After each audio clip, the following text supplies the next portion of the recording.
বাবা, ও বাবা, কি হয়েছে রে বেটা? তোমার জন্য বোমা নিয়ে আসি বাবা। কি বেটা বোমা নিয়ে আসিস?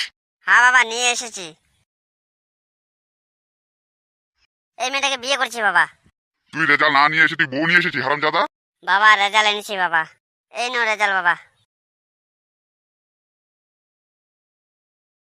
তুই সবগুলোতে ফেল করছিস হারামজাদা। হ্যাঁ বাবা, সবগুলোতে ফেল করেছি। হ্যাঁ বাবা, তুমি তো বলেছিলে এবার ফেল বললে বিয়ে দিয়ে দিবে। ভাই বাবা, এখন কটা বাজে? এখনো তুই পোঙা উল্টে ঘুমাচ্ছিস? কি এলো শিগগির চাপা দাও। Oh my god. কি আবার ঢুকবে বাড়াই ঘরে? হ্যাঁ, তো ইয়ং ছেলে এসেছে। এত সুন্দর সিনটা বোনা তাহলে স্বপ্ন ছিল? এই শাহ খানকে ছেলে, আমি এত সুন্দর স্বপ্নটা দেখছিলাম, তুই আমার সকালবেলা এসে কেন ঘুমটা ভাঙালি? সকালবেলা নাকি? দুপুর হতে যায় সকালবেলা? হ্যাঁ, আর তুই কেমন বাবা? হ্যাঁ, আমার লগে তো দেখছি তোর কোনো চিন্তা ভাবনাই নাই।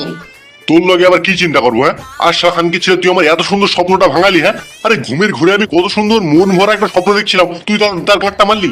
বেলা 10টার সময় ঘুমের ঘরে নাকি আবার স্বপ্ন দেখছে বুড়ো বয়সে। এইদিকে আমার যে ভবিষ্যৎ সব অন্ধকার হয়ে যাচ্ছে, তার দিকে তো একটু খেয়াল নেই। তোর আবার কি ভবিষ্যৎ অন্ধকার হলো? হ্যাঁ, সব ছোট বাচ্চা, তোর আমি কালকে এতবার করে বললাম ভোলা মায়ের মিষ্টির দোকানে গিয়ে প্লেট পরিষ্কার করবি, তুই এখন যাসনি কেন? কটা বাজে এখন? ঠিক আছে, ভোলা মানে মিষ্টির দোকানে গিয়ে যে রোজ প্লেট পরিষ্কার করে, যে মাসে মাসে পয়সাটা দেবে, সে পয়সাটা কে নেবে শুনি একটু? সে পয়সাটা নিয়ে কি হবে?